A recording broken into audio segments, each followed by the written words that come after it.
The Razer Leviathan is a virtual surround soundbar and subwoofer combo that provides a huge boost to your PC's audio performance and can connect to your phone via Bluetooth.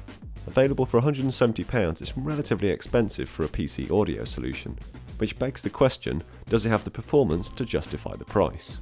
Now, the first thing to note about the Leviathan is the great irony of Razer, a company that's renowned for building PC peripherals, choosing to design a soundbar as its only speaker system. Yes, soundbars are great for TV audio, but they're arguably the least optimal choice for use with PCs.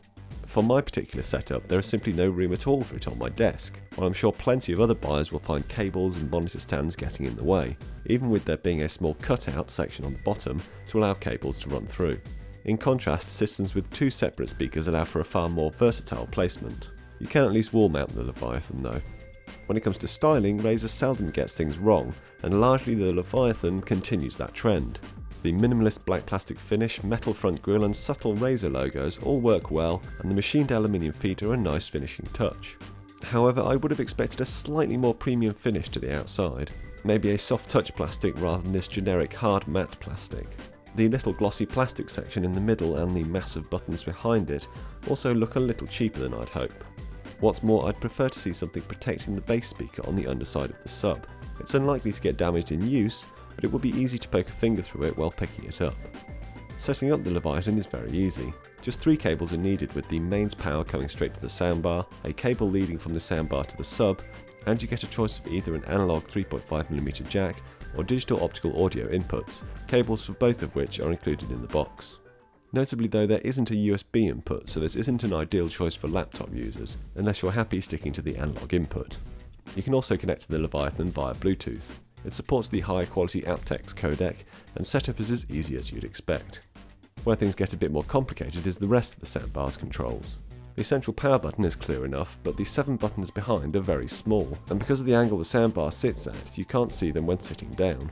Were these just a couple of volume buttons, it wouldn't be such a hassle, but with input selection, Bluetooth, Dolby Virtual Surround, Mute and EQ to choose from, it's definitely not ideal.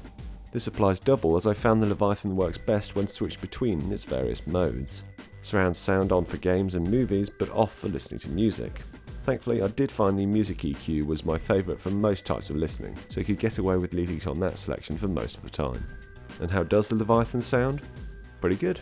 The subwoofer packs a real punch, despite being passive and only 30 watts total output, while the soundbar provides good clarity and plenty of treble volume. Its 4 speakers also do a good job at bridging the gap between the lows of the sub and the highs of the soundbar, without losing too much mid-range, which can often happen with 2.1 speaker systems. The overall presentation is definitely more fun and bombastic than audiophile, but it's great for gaming and movies and does justice to most music types. However, by default there is too much bass for my liking, and adjusting this is far too fiddly.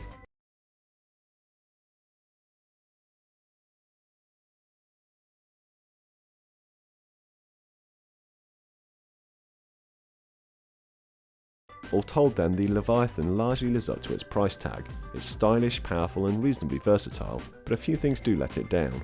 With a slightly better control system, the addition of a USB input, and a slightly more premium finish, and it would be great. As it is, it feels just a touch pricey for what it offers.